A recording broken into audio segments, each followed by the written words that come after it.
De volta aos trabalhos, com o tema O princípio do utilizador-poluidor-pagador no futuro da mobilidade. Uma mesa redonda com a presença de Ana Paula Vitorino, João Caetano, Maria Amália Almeida, António Pires de Lima e Luís Silva Santos, que irão debater as implicações deste princípio para o futuro da mobilidade. Muito bem, bom dia a todos, aqui de regresso a estes trabalhos deste Congresso da APCAP. É um gosto estar aqui convosco, com um painel tão ilustre e plateia também. Vamos discutir agora o princípio do utilizador-poluidor. Há aqui uma palavra que entrou recentemente aqui nesta definição, pagador no futuro da mobilidade. São apresentados, aliás, dispensam a apresentação os membros deste painel. Eu começaria por uma pergunta, enfim, genérica para todos. A ideia é que isto também seja um debate vivo. Nunca fiquei à minha espera para dar a palavra, portanto, se tiverem alguma coisa para completar de um outro membro do painel, estejam à vontade, avancem. Não. Começaria por perguntar se, de facto, este princípio do utilizador-poluidor-pagador se é essencial, se é, de facto, o modelo mais equilibrado de todos aqueles que conhecemos, no fundo, para gerir. Estamos aqui a falar das autoestradas, para gerir com equilíbrio financeiro, com equilíbrio de interesses entre todos os intervenientes, a rede de autoestradas. Ana Paula Vitorino, começando por si. Primeiro que tudo, muito obrigada pelo convite para estar aqui presente. A AMT participa sempre com todo o gosto neste tipo de painéis e achamos de uma grande utilidade que sejam realizados. Para a próxima até fica o desafio de fazermos uma coisa mais sistémica e para além das autoestradas termos aqui representantes, enfim, nós os dois, a IMT e a AMT, somos um pouco representantes de tudo, mas que seria muito interessante. Bom, relativamente a esse princípio, e julgo que é interessante que já deixámos aquela dicotomia entre ou é o princípio do utilizador-pagador ou é o princípio do poluidor-pagador, porque efetivamente tem que haver componentes, de várias componentes na definição do custo de utilização da infraestrutura. Existe uma parte que tem a ver com a utilização, porque existem custos que têm a ver com a utilização e com a intensidade dessa utilização, mas também porque estamos perante um setor dos transportes, portanto, ou seja, não é a rodovia, mas o setor dos transportes é o setor da atividade económica mais poluidor, tem a responsabilidade na Europa de 1/3 das emissões são do setor dos transportes e mobilidade e, portanto, tem que haver, de facto, uma componente ligada à poluição que é gerada. Na opinião da AMT, nós temos um entendimento que, para além da questão da utilização e da intensidade da utilização e da poluição que pode ser gerada por essa utilização, também depende dos veículos, existe uma outra regra que deve estar internalizada na definição, que é a regra territorial. Uma coisa é uma área do país onde existe pobreza de mobilidade, é um novo conceito que tem vindo a ser internalizado nestas matérias. Outra coisa é aquelas áreas em que referiram-se há pouco, a faixa litoral, o Algarve, enfim, são questões diferentes e, portanto, também devem ser ponderadas. Portanto, diria... Princípios de coesão territorial, é isso?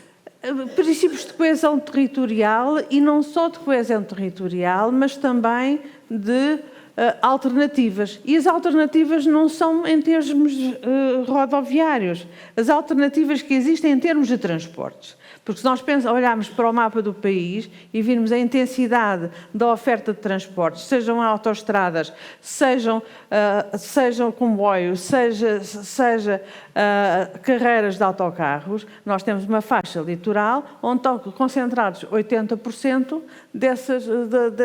dessas ofertas. E depois temos Temos a outra faixa do interior em que não é assim. A litoral, quando eu digo litoral, é norte, sul, este e oeste. Certo. Ou seja, toda esta área é uma área que tem uma oferta muito superior àquilo que é o interior. Portanto, isso tem que ser ponderado no cálculo da taxa de utilização da infraestrutura. Mas o princípio genérico é basicamente com portagens. Sim, nós podem ser diferenciadas no custo por quilómetro ou qualquer coisa. É o que nós entendemos na AMT, aliás, já demos vários pareceres sobre essa matéria.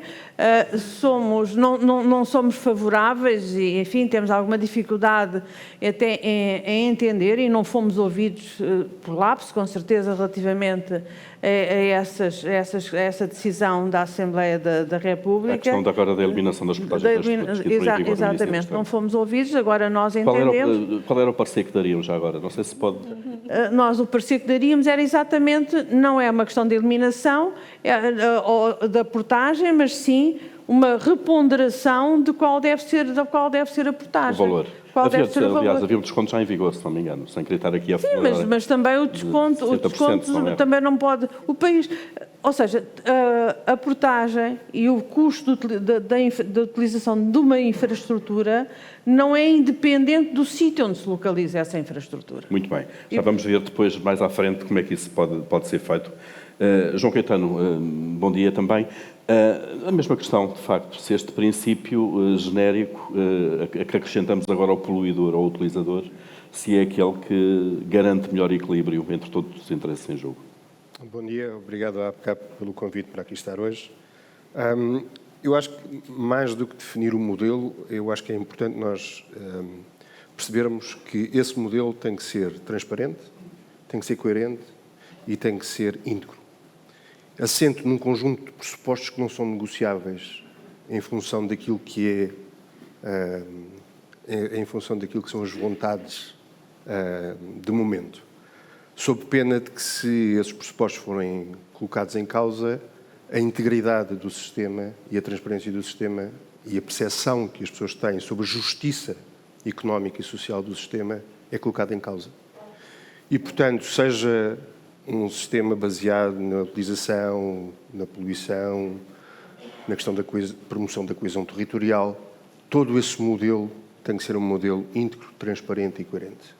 E não negociável num conjunto de pressupostos fundamentais. Isso, para mim, é aquilo que nós devemos tentar garantir à partida. Depois podemos calibrar o modelo, de facto, em função daquilo que são as percepções e as necessidades de cada setor, de cada comunidade, seja a questão da coesão territorial, seja a questão de nós protejarmos acessos radiais e não protejarmos movimentos circulares em torno das áreas metropolitanas. Portanto, toda esta coerência, este modelo coerente tem que ser desenhado. Nós temos a diretiva da Eurovinheta, cuja transposição para a legislação nacional foi aprovada em Conselho de Ministros da semana passada, que para os novos contratos de concessão determina aquilo que são as taxas que podem ser utilizadas no modelo de taxa de portagem, não é? E inclui as taxas de congestionamento, inclui as taxas associadas à poluição atmosférica ou sonora ou emissões de CO2. Todos estes modelos vão requerer mais inteligência também no sistema, maior capacidade de nós, de facto, termos uma maior capacidade de medir, de facto, o que é o congestionamento e o que é o impacto ambiental e ecológico da utilização das infraestruturas de alta capacidade. E requer ter muito mais inteligência. E eu acho que essa evolução nós também temos que fazer. A tecnológica, basicamente. A evolução tecnológica. O sistema é tanto mais justo quanto melhor nós formos capazes de facto, medir o que está a acontecer. Porque senão é com base num conjunto de pressupostos que nós não conseguimos verificar se eles estão a ser ou não estão a ser cumpridos. Portanto, eu acho que é muito importante trazer essa inteligência para dentro do sistema, essa transição tecnológica, a transição ecológica só é possível com transição tecnológica também.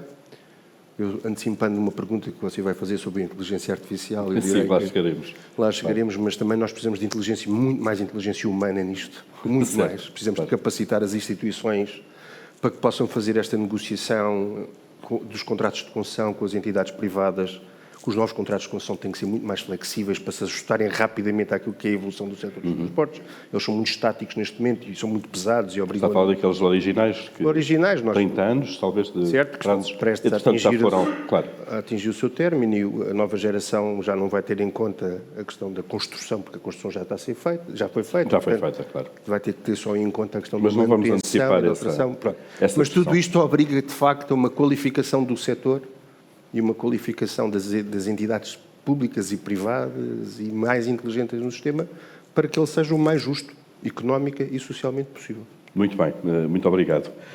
Maria Amália Almeida, bom dia também. A mesma questão também, aqui agora na ótica da IP, que, enfim, é um operador, digamos, não é? Muito bem. O meu agradecimento também pelo convite e o meu prazer de integrar este painel de participantes. Não sei se estão a ouvir, né? Não. Estamos aqui com um problema no microfone. Não sei se estará desligado de origem. Podem ajudar, por favor, a reagir. Não sei se... Então, eu ia tentando... Já está? Já está? Já se ouve? Já, obrigado. Muito obrigada. Voltando então à questão à forma como a IP aborda esta temática, eu gostaria de referir desde já que a IP, antes de ser uma concessionária, é uma gestora de infraestruturas. No caso da rede ferroviária nacional, a rede rodoviária, telecomunicações, onde se integra recentemente também no nosso objeto os cabos submarinos, hoje em dia tão falados, mas no setor dos transportes, referir que a forma como a IP gera a infraestrutura rodoviária e a ferroviária tem modelos completamente diferentes. No caso da ferroviária, a atuação da IP é feita com base num contrato de prestação de serviços e isso enquadra uma indenização compensatória e, portanto, os custos da gestão da infraestrutura são, em parte, suportados pelos respectivos utilizadores, mas muito substancialmente através de uma transferência direta do Orçamento de Estado. Ao invés, no âmbito da rodovia, a IP é uma concessionária, tem um contrato de concessão e toda a gestão da infraestrutura rodoviária é financiada pelo utilizador da mesma. Quer seja o utilizador direto, porque nós temos muitas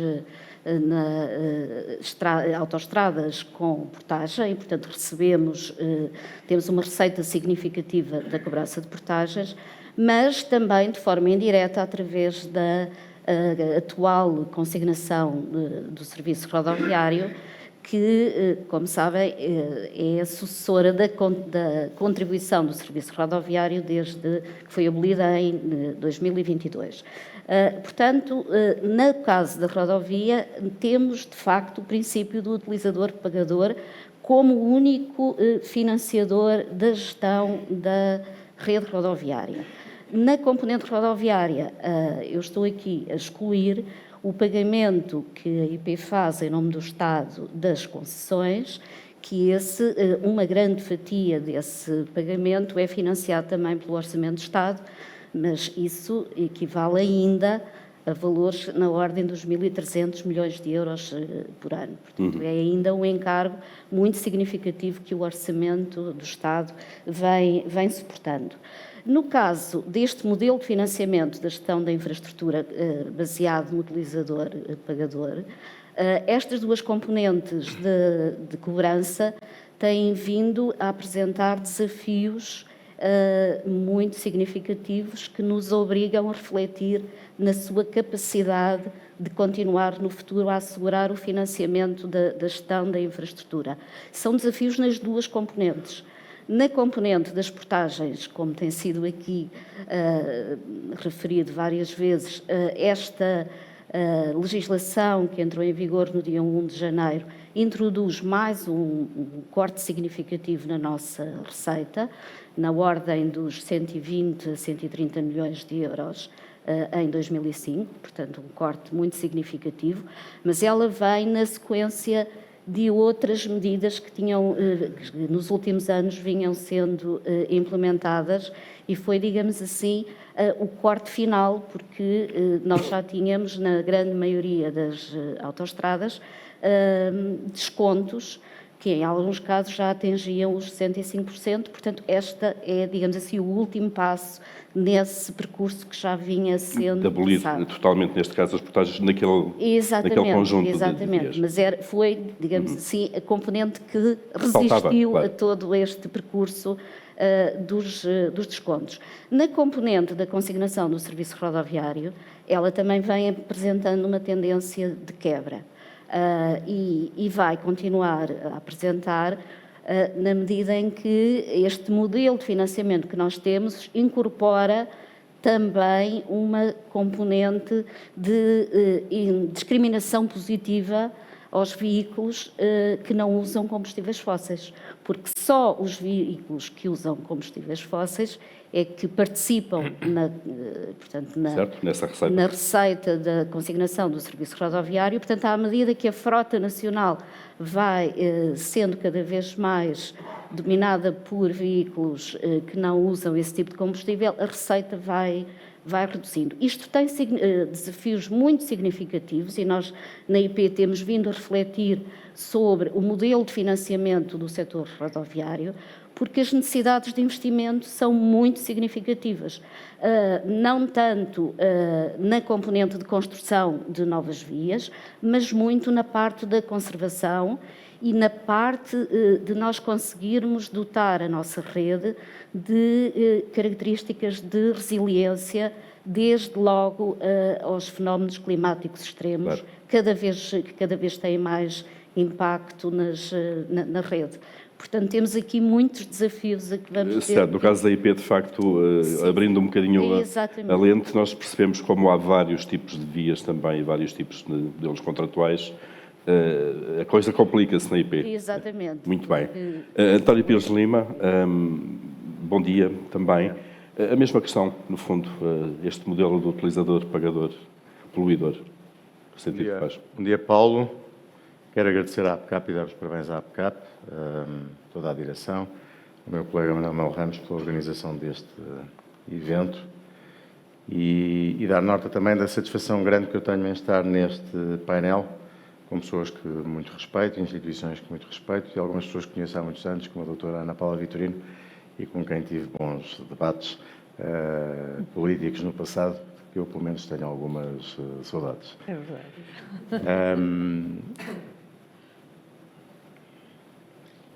Eu não sou dogmático e, portanto, admito que o princípio do utilizador, poluidor, pagador, como princípio, possa ter exceções, elas já foram aqui enunciadas, tanto do ponto de vista de coesão territorial, como do ponto de vista, eventualmente, de rendimentos, do ponto de vista da sustentabilidade, da descarbonização. Há seguramente bons motivos para os decisores políticos, suportados no bom trabalho de reguladores fortes e independentes, poderem tomar decisões que ponham em causa o princípio do utilizador-pagador.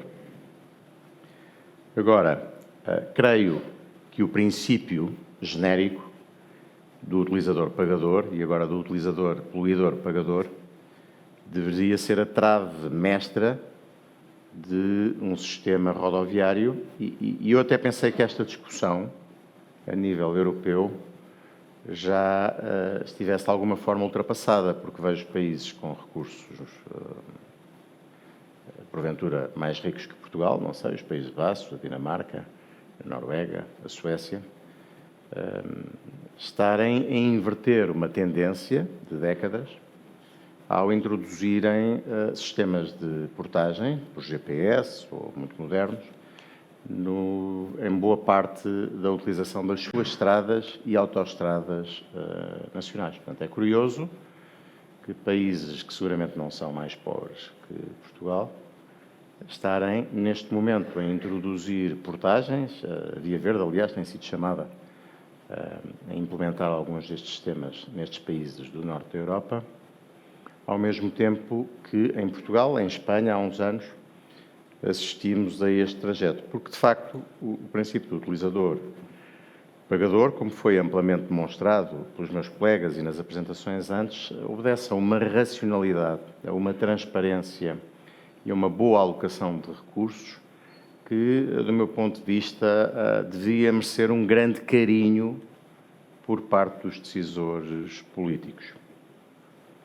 Acho, aliás, que foi extraordinário assistirmos aqui à apresentação do caso espanhol. Eu, às vezes, assisto a alguns debates, não muitos, no Parlamento, e vejo alguns políticos falarem da evolução para um mundo sem portagens em Portugal, usando o exemplo de Espanha, e tenho pena que não conheçam aquilo que é o exemplo de Espanha, em termos de sinistralidade, de falta de qualidade dos serviços rodoviários, de exiguidade de recursos que se perdem e que são transferidos para os contribuintes. Às vezes era bom que os políticos se informassem um bocadinho antes de emitirem opiniões tão sonoras sobre temas que não conhecem em grande profundidade. Em Portugal, quando nós tivemos governos com maiorias parlamentares substanciais, não gosto da expressão primeiro-ministros fortes, mas primeiros-ministros que tinham condições para governar em função das suas convicções e de alguma racionalidade. Posso-me lembrar de vários, Cavaco Silva, José Sócrates, Pedro Passos Coelho e, nos últimos anos, António Costa. Portanto, pessoas completamente diversas e que despertam emoções diferentes em cada um dos... Todos esses governos foram respeitadores e, às vezes, até implementadores, com custos políticos, do princípio do utilizador-pagador. E tinham maiorias parlamentares muito diferentes. A do Dr. António Costa, inclusive, estava suportada no Partido Comunista e no Bloco de Esquerda. Preocupa-me, francamente, que a coerência de um sistema e a matriz de um sistema fundamental, como aqui já foi referido pelos meus antecessores, possa ser posta em causa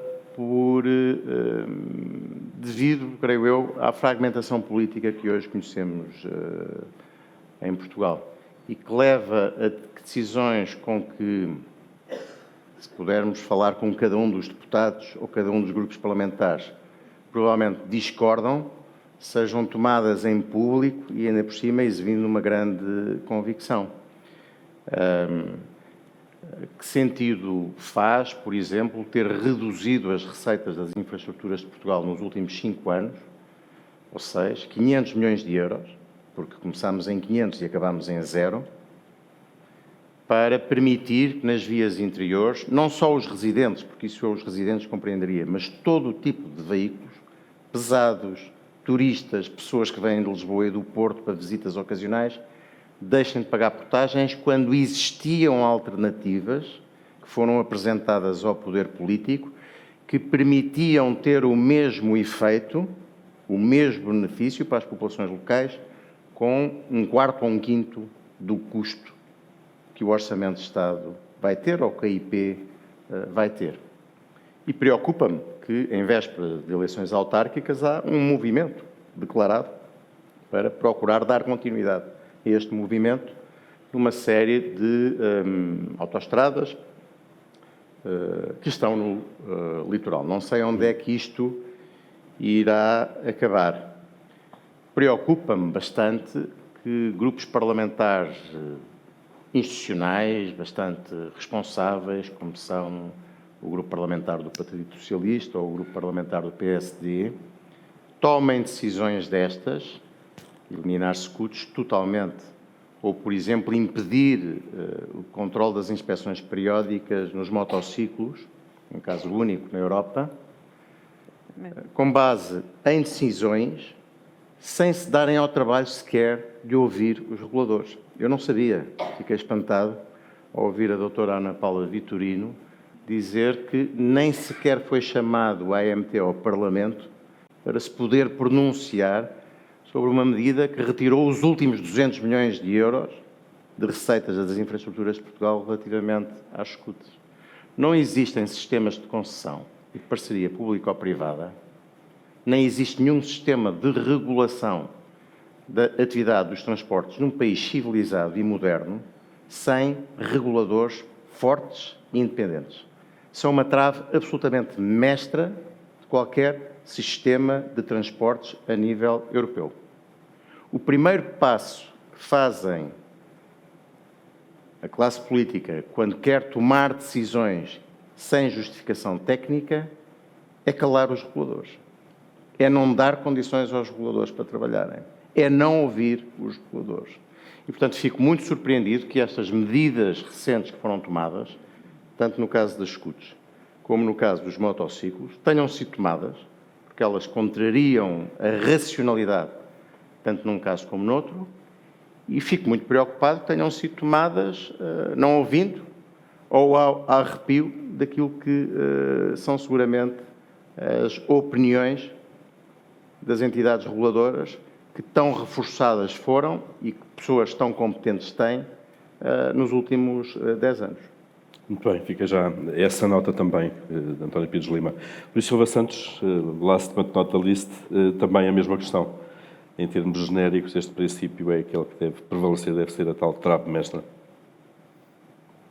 Muito bem, muito obrigado, Paulo. Muito obrigado à APCAP pelo convite. 2 ou 3 comentários, obviamente não vou tão longe aqui com o Dr. Pires Lima, também pela experiência política, praticamente esgotou a nossa opinião, mas 2 ou 3 notas. A primeira, obviamente, é que eu acho que o princípio utilizador-pagador, poluidor, aceito que alinhe interesses. Não estou a falar de interesses empresariais, mas interesses comuns da sociedade, que é garantir a sustentabilidade da infraestrutura e, ao mesmo tempo, caminhar no sentido da descarbonização, resolver problemas de congestionamento, segurança rodoviária, ou seja, há aqui um conjunto, uma multiplicidade de objetivos que são do interesse comum da sociedade, que o princípio resolve e alinha. Este é o primeiro ponto, e, portanto, esta primeira parte da resposta. A segunda é um modelo que está consagrado pela Europa desde há muitos anos, e, portanto, eu diria que é um modelo com quem temos vivido e tem sido todas as orientações da Comissão e todas as orientações do Parlamento Europeu foram nesse sentido até hoje. E, portanto, também, por aí, também eu diria que temos o tema razoavelmente tratado. Depois há aqui a questão da opção política, que essa também tem as vicissitudes que o Dr. Pires Lima acabou agora mesmo de salientar, com os problemas todos que nos preocupam neste momento face ao futuro, que é uma inversão, no fundo, do caminho que foi percorrido no passado. E essa é uma coisa que claramente nos preocupa a todos e, pior, preocupa os operadores do setor. Mas desse ponto de vista, eu, de uma forma mais pragmática, eu diria que nós, digamos, como empresa do setor e como operador do setor, não temos opinião política. Ou seja, temos esta uma opinião quase pessoal sobre o sistema, temos a opinião profissional da experiência que temos e da evidência que é Espanha é uma evidência. Eu convido a todos a pegarem no carro e irem a Sevilha, Córdoba, Sul e verem o estado em que está o piso das autoestradas. Não é preciso ir muito longe, não precisa de ir a Barcelona, e é pior. E posso dizer que é pior, mas já nem digo que não é preciso ir a Barcelona, basta darem um passeio no fim de semana e é auto-evidente. E eu fui no fim de semana passado, por acaso, posso confirmar o que estou a dizer. Agora, nós nas empresas temos que ser pragmáticos, nas empresas nós adaptamos-nos. Nós vivemos com as opções políticas, neste caso de empresas que trabalham sob o regime de concessão do Estado, temos de trabalhar com as opções políticas que existem no mercado e adaptar-nos a elas. Sabemos de antemão quais são os resultados previsíveis de algumas delas, ficamos assustados com isso. Isso o que vai fazer é ter algumas consequências nas nossas futuras decisões, nas decisões estratégicas e de investimento que tenhamos que fazer, nomeadamente em Portugal. Claro. Esta, no fundo, é a consequência. Mas somos pragmáticos, ou seja, o princípio estamos de acordo, o princípio faz sentido. Vemos com muita preocupação o abandono, em parte, deste princípio. Não estou tão pessimista, talvez... Será até à próxima crise orçamental. Não estou tão pessimista como o António, preocupado. Que os políticos... Não, porque é sobre que os políticos não têm a noção clara do que é o sistema que funciona, porque todos eles em privado são bastante simpáticos e todos eles mostram grande compreensão sobre como deveria ser o funcionamento do sistema, mas depois, como abrimos o telejornal, vemos algumas declarações ligeiramente diferentes.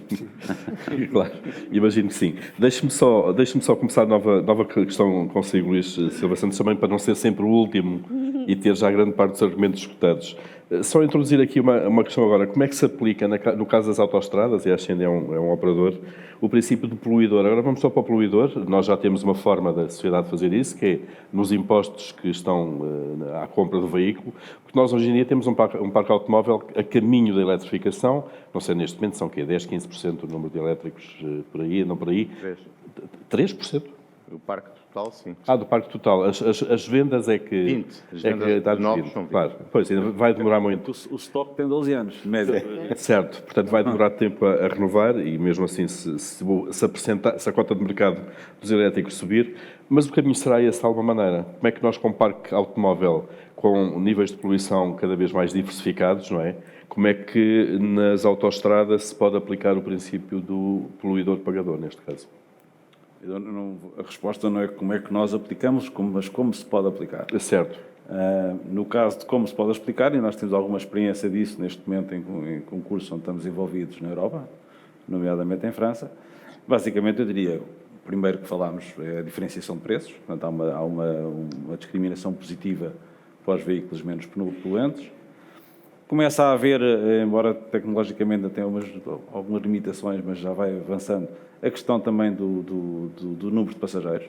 É uma evolução clara também, a questão de tentar controlar se vai uma ou mais pessoas dentro do carro e, portanto, também alguma discriminação na tarifa relativamente aos passageiros. Portanto, penalizando os que viajam com menos pessoas, não é? Claramente, uma coisa que cá em Portugal não estamos habituados, ainda não tivemos, mas acho que vai acabar por aparecer mais rapidamente do que se pensa. A questão da diferenciação de tarifas horárias, durante 2 horas, a questão da gestão do congestionamento, a questão da gestão do congestionamento também com influência na segurança rodoviária. Portanto, há aqui um conjunto de medidas que hoje em dia já estão completamente disponíveis e que em novos concursos noutras geografias já estão a ser pedidos aos operadores para que nas suas propostas contemplem essas condicionantes. A tecnologia resolve basicamente as aplicações disso, sem qualquer... E as que não resolverá muito rapidamente. Claro, muito bem. Ana Paula Vitorino, acho que o caminho é este, de facto, uma diferenciação cada vez maior dos tais custos do utilizador, neste caso, em função destas variantes. É inevitável. É inevitável porque efetivamente, o tipo de utilização é diferente e o tipo de impacto na sociedade, no ambiente, e nós também, enfim, não sei se é de propósito, mas estamos aqui a evitar um bocadinho de falar também na responsabilidade que pode ter a atividade económica em geral no financiamento do sistema, mas em termos tecnológicos já tudo... Explique melhor isso. O que é que quer dizer com isso? A atividade económica em geral no financiamento do sistema? Porque os maiores beneficiários, por exemplo, é a nível urbano, cada vez que se faz uma infraestrutura, por exemplo, o imobiliário tem... Ok, a valorização, por exemplo, do imobiliário, que está inerente ou seja, nós temos que, de alguma forma, seja nas autoestradas, seja onde for, temos que conseguir captar, internalizar no sistema parte daquilo que são as mais-valias que o próprio sistema gera. Porque existem várias áreas do nosso país que começaram a ser desenvolvidas quando tiveram um nó da autoestrada. E, portanto, foi gerada uma mais-valia económica, que ainda bem que o foi. Mas a mais-valia para a atividade económica não foi rigorosamente nada captada para o próprio sistema.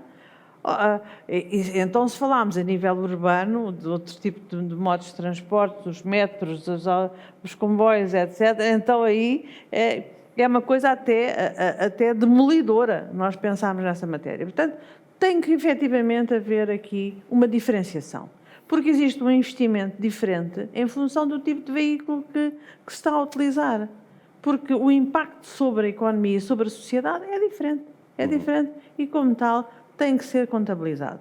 Agora, como disse o nosso colega, e bem, já existem tecnologias para isto tudo.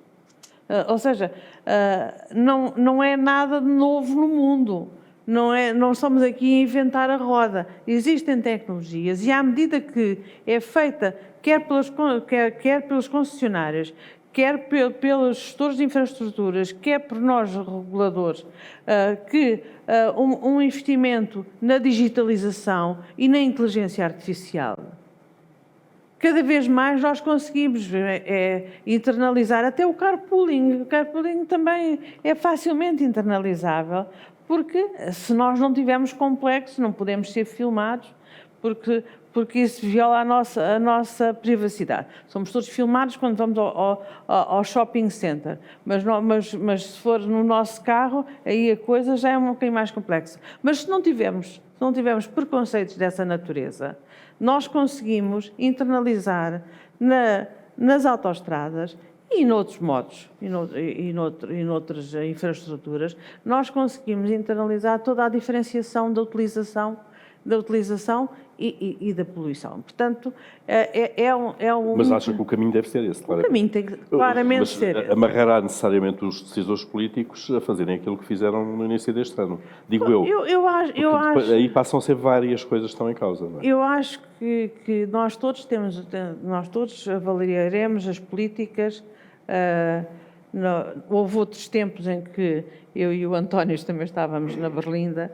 Já não estamos nesse mundo, mas existem momentos de avaliação. E existe uma questão de literacia, e aí assumimos nós, a AMT, assumimos uma cota de responsabilidade.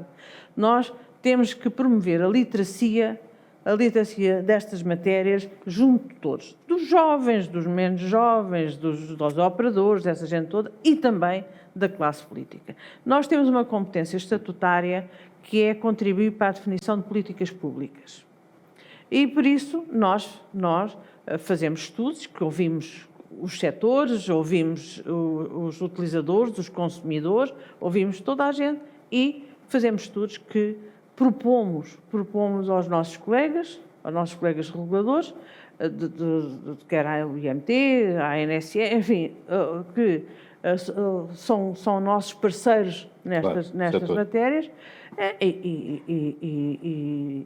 e propomos ao Governo, seja ele qual for, e à Assembleia da República, que é a coisa mais próxima que nós temos de patrão, é a Assembleia da República. Portanto, temos esta obrigação de contribuir para a literacia com as nossas propostas de políticas setoriais, para a literacia dos nossos governantes e sejam eles. Nós somos reguladores e não somos candidatos sequer a ser legisladores, mas temos a pretensão de produzir material técnico que permita tomar decisões que têm que ser estáveis. Vamos lá ver.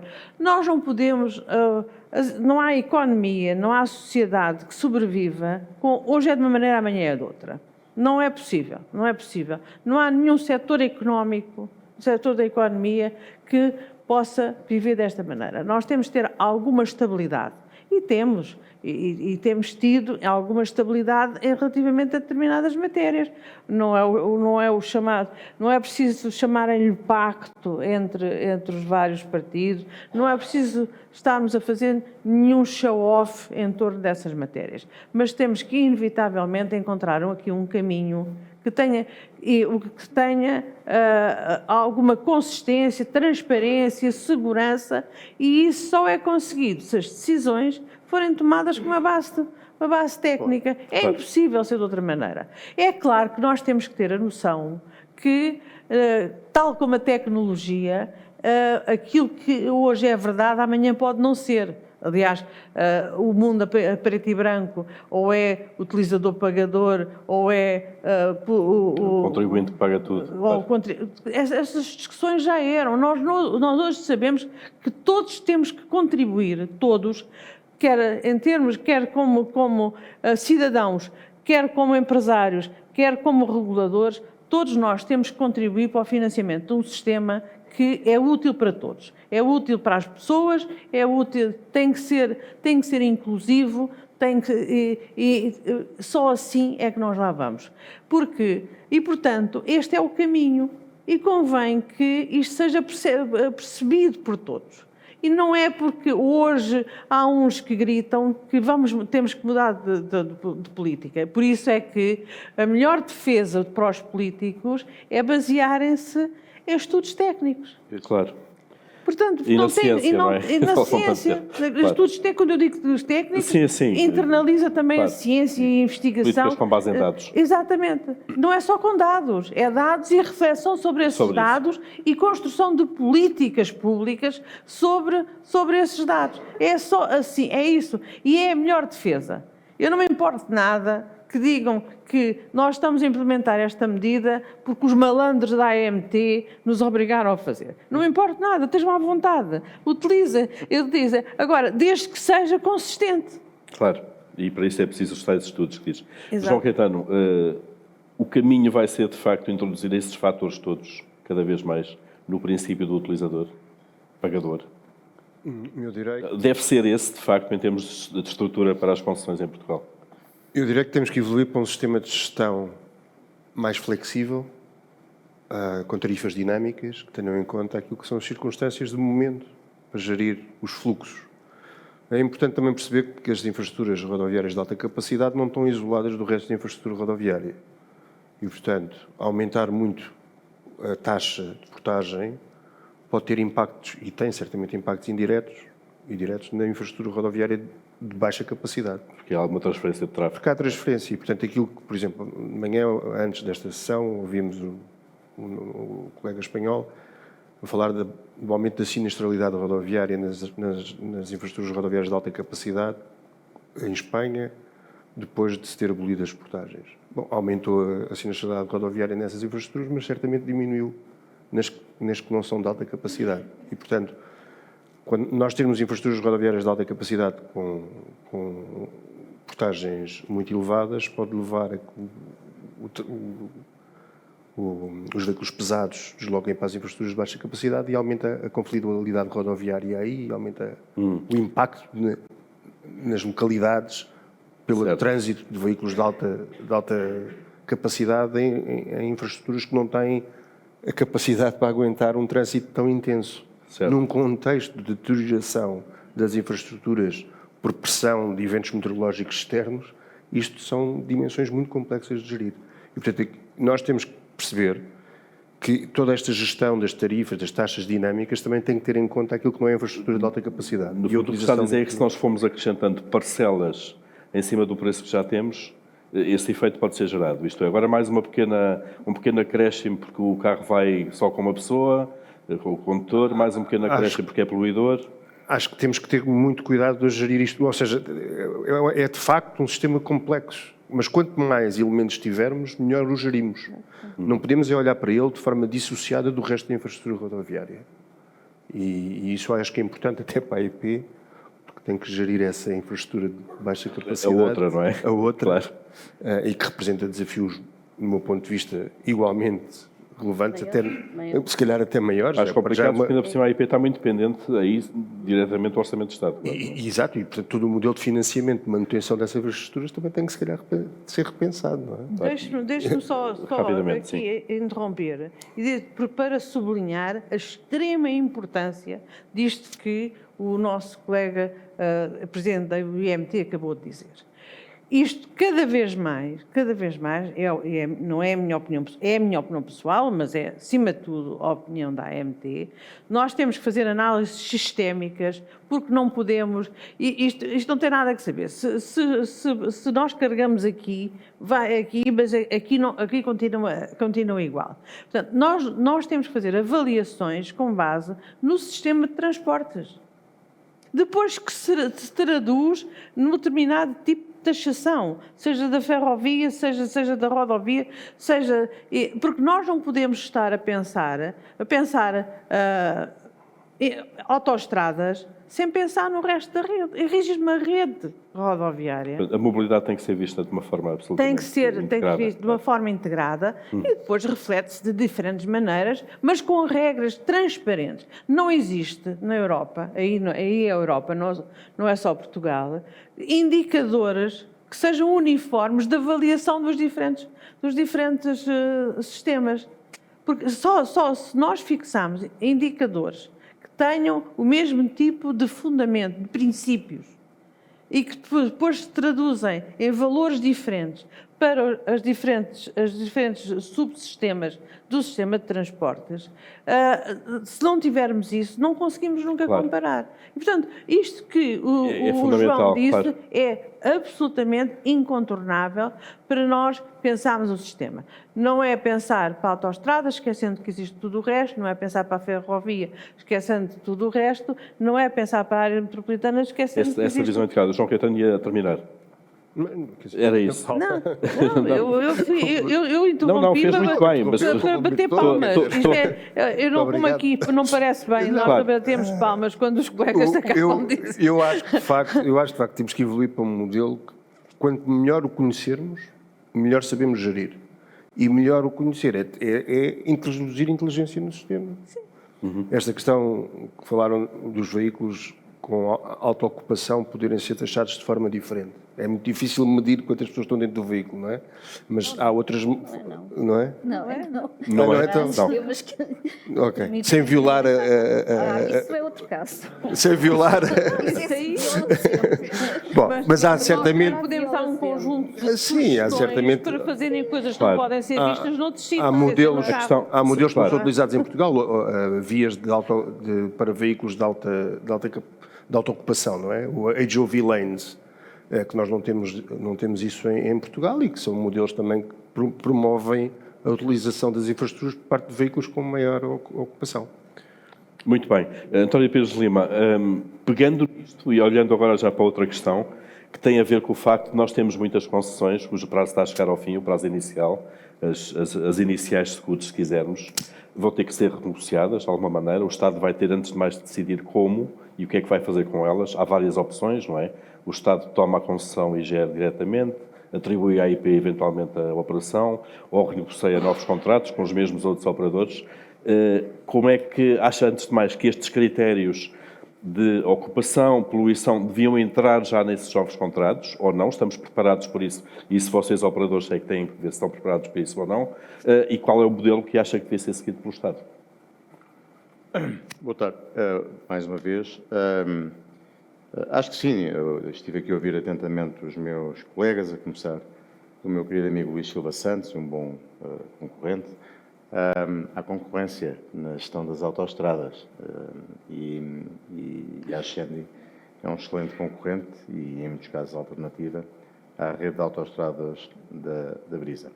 Eu diria que é desejável que todas estas influências, nomeadamente as sistémicas e esta orientação para a sustentabilidade e para a diminuição, para a descarbonização, venha a estar incluída nos futuros contratos de concessão, mas eu diria até iria um bocadinho mais longe. É possível já introduzir, não é preciso esperar 10 nem 15 anos, é possível introduzir, através de renegociação dos contratos de concessão, de reequilíbrios que obviamente as operadoras privadas estão disponíveis para negociar e aceitar, estas variáveis. Nós não temos que esperar pelos fins dos contratos das concessões para, por exemplo, beneficiar os automóveis elétricos nas autoestradas. É possível fazer isso. Aliás, o Estado português, há uns anos, determinou mudanças nas portagens de alguns veículos e isso foi feito alinhando interesses com os operadores privados. É possível incluir indicadores de serviço que tenham em causa, por exemplo, a capacidade dos operadores incluírem redes de carregadores elétricos. Aliás, eles são hoje bastante abundantes nas redes de autoestradas, pelo menos geridas por operadores privados. E da parte dos operadores privados, eu falo da Brisa, tem existido esta disponibilidade para, em negociação com o Estado e com quem decide politicamente, poder adaptar os contratos de concessão nestas matérias e noutras às necessidades que podem existir. Nós próprios na Brisa, aqui há uns anos, lançámos a ideia, logo veremos que caminho político pode fazer, de, por exemplo, relativamente à via que é mais complicada do ponto de vista de gestão de tráfego e de sustentabilidade, que é a A5, poder fazer uma gestão diferenciada dos veículos com maior intensidade ou veículos públicos até. E é um tema que, obviamente, exige negociação com o poder político, porque o investimento para fazer essa via ou para adaptar as vias atuais é bastante significativo.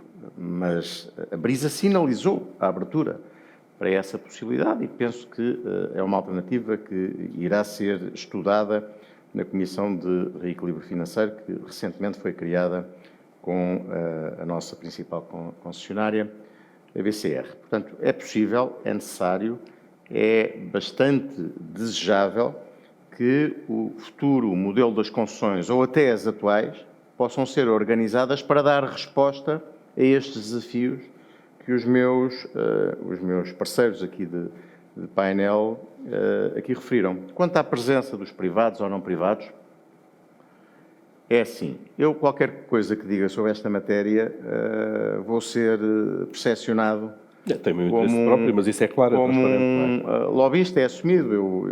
Eu sempre, quando estive na política, sempre defendi os privados e a economia de mercado e sempre acreditei na capacidade de execução e de gestão do setor privado, por maioria de razão, e então no setor das infraestruturas, com a experiência que temos em Portugal na gestão das autoestradas, acho que os privados têm tido um papel fundamental para que Portugal tenha a 4ª melhor rede de autoestradas de todo o mundo.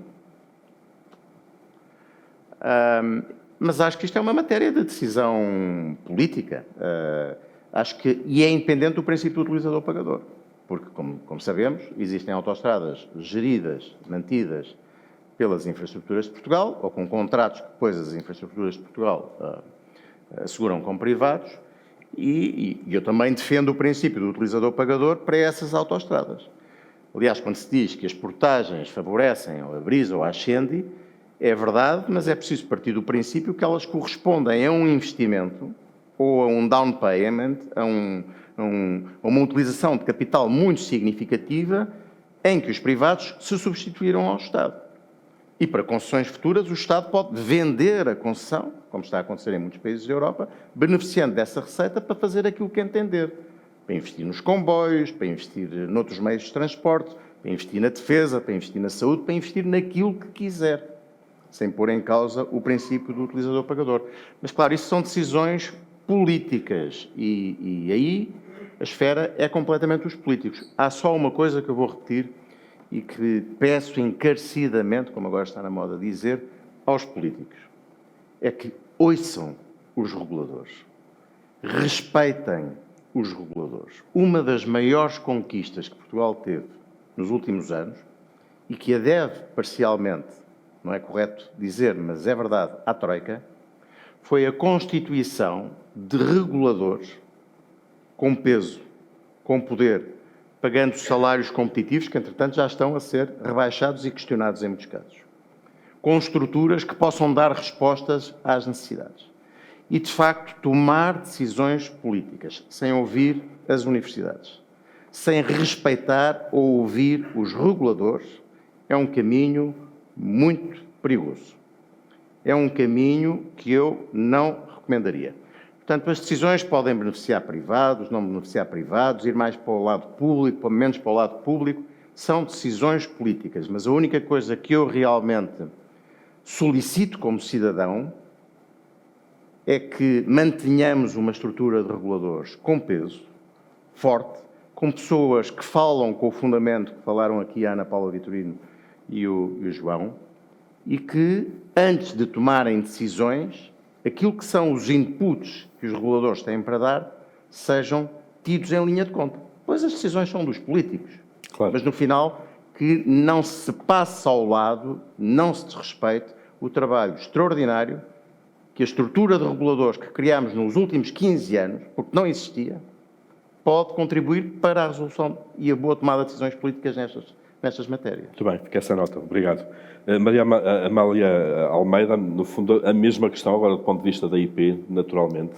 A IP também está preparada para a introdução destes fatores todos na operação, e se a IP, obviamente, que tem uma tutela política e fará, no fundo, aquilo que o decisor político vier a determinar, como é evidente, não é? Mas a IP estará preparada também para assumir a operação direta de mais vias, caso seja essa a opção do decisor político? Bem, é preciso ter em conta que até 2030 há 6 concessões do Estado que vão terminar. É já ali. É já ali. E o nosso contrato de concessão da IP, prevê que no final da concessão essas vias integram a concessão da IP. Portanto, naturalmente que a IP tem estado a refletir sobre essa realidade, no pressuposto de que caberá sempre ao Estado concedente determinar e resolver qual será o modelo a seguir. Mas, tendo em conta o que está no nosso contrato de concessão, essa reflexão tem sido feita na IP. E há algumas ideias que se vão consolidando, que é que a IP não tem estrutura nem capacidade financeira para poder assegurar não só a gestão da rede que já tem hoje, como toda essa rede adicional. Mas também um outro aspecto é para nós muito claro, é que, efetivamente, o setor privado desenvolveu know-how e capacidade que o país não deve desperdiçar. E, portanto, embora aguardemos aquilo que o Estado, naturalmente, através, na primeira linha, o IMT vier a decidir, não vemos que no futuro deva ser ou possa ser a IP diretamente a assumir a gestão todos esses quilómetros de rede adicional. Acresce que há um outro aspecto que é, de facto, a questão financeira pura e dura. Nós vimos aqui, na parte inicial, a quantificação das necessidades de investimento na rede de autoestradas, mas nós, a par disso, temos a noção da necessidade de investimento na rede convencional. E ela é muito significativa, porque, como dizia, nós temos que assegurar a resiliência da nossa rede, temos vários aspectos da rede, quer ao nível da qualidade de pavimentos, quer de sinalização, que estão identificados e nós temos a necessidade de reforçar, em alguns casos, duplicar ou mais do que duplicar o investimento anual para fazer essa conservação. Temos aspectos e objetivos em termos de segurança rodoviária que também causam uma pressão significativa em termos de investimento e, portanto, não há capacidade para dar resposta a todas estas necessidades. Portanto, achamos que, no final do dia, não será possível, de facto, nem desejável, afastar do cenário de opções possíveis a possibilidade de uma segunda vaga, digamos assim, ou de uma segunda geração de concessões. Mas, precisamente porque é para nós muito importante a questão da complementariedade da rede e da possibilidade dela ser gerida, de facto, de uma forma mais integrada, para nós também se afigura muito positivo que, nesse momento, possa ser afastada a ideia que hoje em dia temos e que aqui foi diversas vezes também refletida, a associação entre concessões e autoestradas, para podermos ter, enfim, uma nova geração de concessões que tenha um âmbito mais diversificado e que possa assegurar essa gestão articulada de diferentes níveis da estrada, que possam ser, de facto, geridos respondendo eficazmente aos grandes objetivos. E a questão dos sistemas de cobrança de portagem, que nós continuamos a associar às autoestradas, mas que, efetivamente, se nós pensarmos, e isso a questão da literacia também é muito importante, o cidadão tem a noção de que utilizar uma estrada nacional não tem custos, só tem custo utilizar uma autoestrada. E mesmo na autoestrada, Claro. e mesmo na autoestrada, o cidadão acha que o que está a pagar de portagem é para pagar o investimento. E cria-se muito e consolida-se a ideia que no final das concessões acabam as portagens, porque a definição é que o investimento está pago. E não há percepção, de facto, dos custos de gestão da infraestrutura. E de manutenção, claro. Todos nós, enfim, nos primeiros dias do ano, vimos aquelas reportagens do festejo, do fim das portagens. E houve uma frase que eu achei lapidar da forma como o cidadão olha para a portagem. Vi um cidadão no Algarve que, muito satisfeito com o fim da portagem, dizia: e agora há que melhorar o pavimento. Portanto, termina-se a receita e agora não há percepção, de facto, De que uma coisa está ligada à outra. que uma Claro, coisa tem que estar ligada à outra, mesmo que ela não implique um pagamento direto, porque o cidadão comum não percepciona que, através do consumo de combustível, está, de facto, a contribuir para a gestão da rede rodoviária. E, portanto, acha que é grátis. E nada é grátis. Não? Claro, obviamente. A Exatamente. forma como o debate político também se processa nessas decisões também leva muitas vezes a que a percepção geral da população seja que aquilo passa a ser gratuito. E aplica-se às autoestradas e outras coisas gratuitas que às vezes não saem caras. Mas, enfim. João Caetano, deixe-me só, antes de passar novamente a palavra ao Luís Silva Santos, perguntar se... João Caetano, assim? Já voltamos cá. Não, temos que ir lá ao fundo. Já percebi que a Ana Paula Vitorino tem muita coisa para dizer. Só perguntar muito rapidamente, João Caetano, se o IMT já tem algum pensamento. Pensamento tem certamente, mas nós estamos quase a ter que renegociar ou saber o que é que fazemos com estas concessões que estão a acabar. Qual é o pensamento neste momento, o estado de arte do pensamento do IMT sobre o assunto? Tem que fazer uma proposta ao Governo a seu tempo ou não? A primeira constatação é que, de facto, são 2.600 km de autoestrada que passam automaticamente para a IP. E se nada se fizer, passam automaticamente. Se nada se fizer, passam automaticamente para a IP.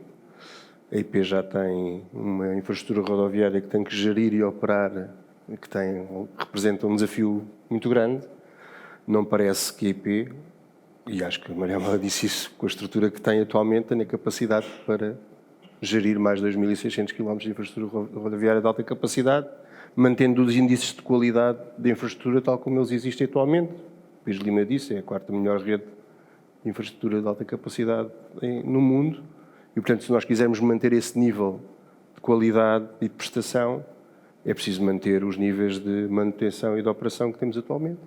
E, no meu ponto de vista, não vejo neste momento outro caminho que não seja fazer subconcessões da IP a operadores privados, e aqueles que se melhor podem posicionar são aqueles que gerem atualmente a infraestrutura.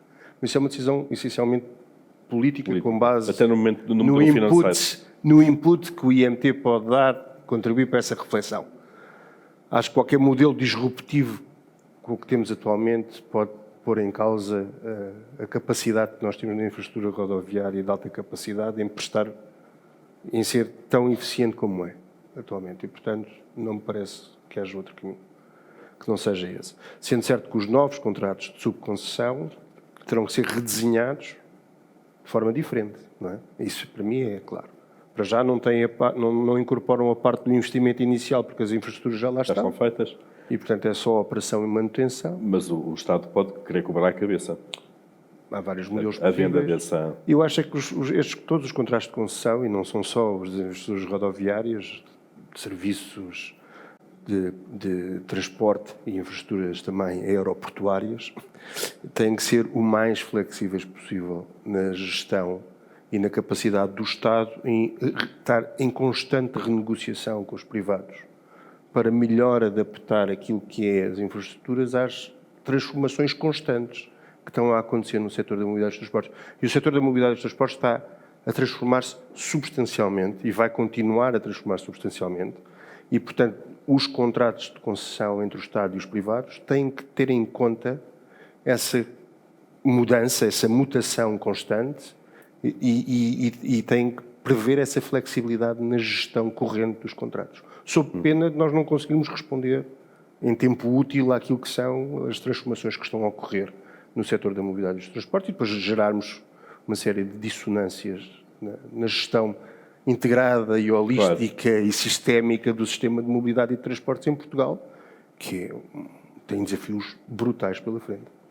Luís Silva Santos, pegando neste ponto agora, imagino que para os operadores atuais a situação ideal era renegociar com o Estado novos contratos, imagino eu, mas se for o contrário, diga-me, não é? Ou diga-nos. E queria também ver consigo em que ponto é que estamos em termos do investimento permanente que é preciso fazer em conservação, melhoramento. Queria também que depois nos ligassem e o António Pires Lima disse com a questão da segurança, que é sempre importante. Bom, também se não se disser aqui alguma coisa um bocadinho mais polémica, isto não tem graça. Não é? Certo? Vamos a isso. Claro. Posso ser só eu. Bom, em relação a isto, antes dessa parte mais quente, diria, para começar, que esta questão de que a capacidade existente seria um desperdício a IPIR dotar-se de uma capacidade que não tem e desperdiçar a capacidade que existe no país, independentemente de onde é que ela está hoje, isso parece-me um nonsense e, portanto, eu diria, para nós sempre foi óbvio, dentro da agenda e dentro da nossa estratégia, que esta rede seria gerida seguramente por privados. Portanto, esse princípio, eu diria que é um princípio que sempre assumimos como o mais provável. Obviamente que a decisão é política, lá será tomada em devida altura, mas será, digamos, uma situação, digamos, é o nosso caso base, chamamos assim. Um segundo tema é qual é o modelo. Isso aí é um modelo, é uma pergunta mais difícil, porque sabemos bem como as questões orçamentais em cada momento na história têm muita influência nestas decisões. E, portanto, cá estaremos para ver qual é a situação em que estaremos quando acontecer a primeira, que julgo que é a Autoestradas do Atlântico. O Governo nos próximos anos seguramente começará a pensar no tema. Que é quando? Já agora tem um ano? 29, não é? 28. 29, 28. Está faltando, está logo ali. Sim, estamos aqui há 4 anos. O Governo seguramente daqui a pouco tempo começará a pensar no tema e irá apresentar-nos a todos o que é que pensa sobre isso.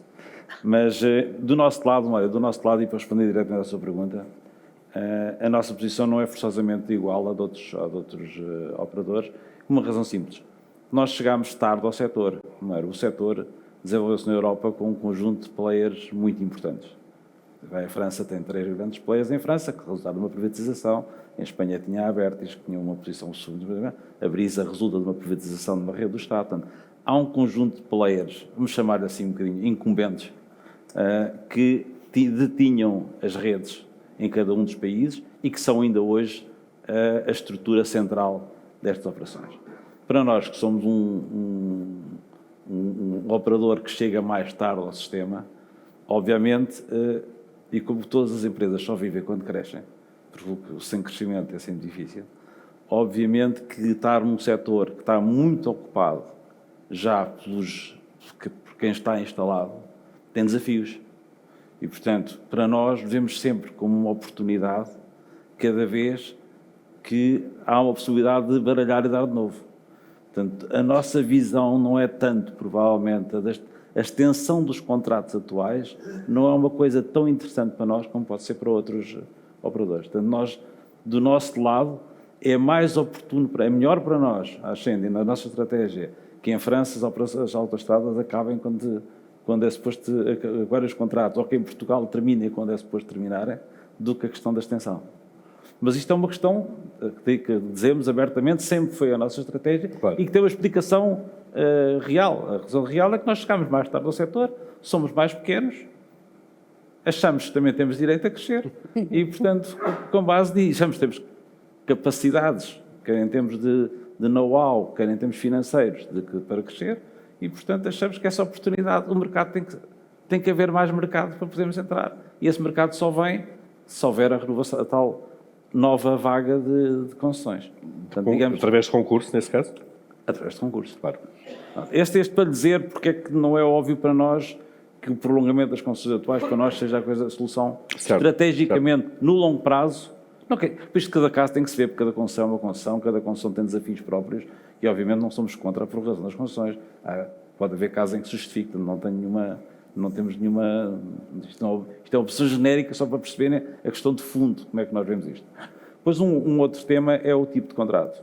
Porque eu acho que, na lógica que falámos ao princípio desta conversa, a questão de resolver vários temas, resolver o congestionamento, resolver questões da questão do carbono, resolver a questão... Tudo, isso vai obrigar, forçosamente, a contratos relativamente mais complicados, nomeadamente em termos da tarifa e em termos de alinhar os interesses do concedente com o concessionário. E, provavelmente, os contratos vão ser bastante, pensamos nós, vão ser diferentes. Vão ser mais ligados à performance, vão ter uma maior componente da performance do nível de serviço, não vão estar tão ligados a 100% como estão hoje, em alguns casos, não é o nosso caso, mas em generalidade, à questão do tráfego. Vão ter que haver várias componentes na receita do lado do concessionário, que também vai estar no tráfego, mas vai estar também noutras componentes, vão alinhar completamente os interesses. E não criar também situações de impasse, que hoje em dia também nós compreendemos que as autoridades públicas têm conta com contratos muito longos, querem se adaptar aos ventos que vão mudando e estão presos a um contrato e não conseguem praticamente mover-se, porque estão com a rigidez do contrato de concessão. Portanto, eu julgo que os contratos que provavelmente serão mais curtos, serão de diferente à remuneração. Portanto, há aqui alguma complexidade que era bom que se começasse a pensar o mais cedo possível. Claro, porque é para não chegar a... Isso para os operadores tem todo o interesse conseguir antever um pouco o que é que nos espera e qual é a perspectiva de longo prazo. António Pires Lima, no fundo a mesma questão, incluindo também a questão da segurança, que eu acho que é muito importante nesta área, porque o combate à sinistralidade rodoviária é importante, e se também, por exemplo, deve haver objetivos aí nos contratos. O Luís vai estranhar, mas eu estou totalmente de acordo com aquilo que o Luís Santos acabou de dizer. Eu acho que as tensões dos contratos de concessão só se devem verificar em função de reequilíbrios financeiros que o próprio Estado requer. O Estado pode querer usar os recursos para investir noutras áreas da mobilidade, o Estado pode querer obrigar os concessionários a aumentar menos os preços do que aquilo que têm direito, como aconteceu há 3 anos. O Estado pode querer construir vias alternativas que favoreçam missing links com autarquias. Portanto, pode haver N razões, mas o caderno de encargos é definido pelo Estado e, em função disso, pode haver reequilíbrios financeiros, mas são reequilíbrios financeiros, eu diria, marginais, não são extensões de concessões de 20 ou 30 anos. E, portanto, eu estou de acordo com o princípio que o Luís enunciou e também lhe quero dizer que, incumbente ou não, na hora de ir a concurso, a Brisa está preparada para concorrer com a Ascende e não vai ter vida fácil. E acho que é, de facto, uma grande vantagem para o país, mas é uma decisão política que nos ultrapassa totalmente, poder continuar a contar com operadores privados da qualidade da Ascende e da Brisa e outros, na rede de mobilidade da rodovia e, eventualmente, também noutros segmentos. Gostava aqui de dar um dado que me convidou a falar da segurança. Tenho visto muitas notícias que, infelizmente, são verdade, que o aumento da sinistralidade grave e das fatalidades dos mortos na rede viária nacional nos últimos anos tem crescido, e parece que terá crescido 4 ou 5% o número de mortos nas estradas portuguesas em 2024. A realidade das autoestradas, como já aqui foi demonstrado pelo meu colega Manuel Melo Ramos, é diferente. A sinistralidade reduziu-se em termos de fatalidades e sinistralidade grave nos últimos anos nas autoestradas portuguesas, isto também geridas pela APCAP, ou que fazem parte do âmbito da APCAP, portanto são de operadores privados. Isto devia ser um fator de meditação. O que é que estão a fazer os operadores privados nas suas autoestradas para que a sinistralidade e o número de mortos diminua? No caso da Brisa, e perdoem-me que falo da companhia que eu represento, mas acho que tenho essa obrigação, até em nome das pessoas que trabalham na Brisa, a sinistralidade grave e o número de mortos diminuiu substancialmente nos últimos 5 anos.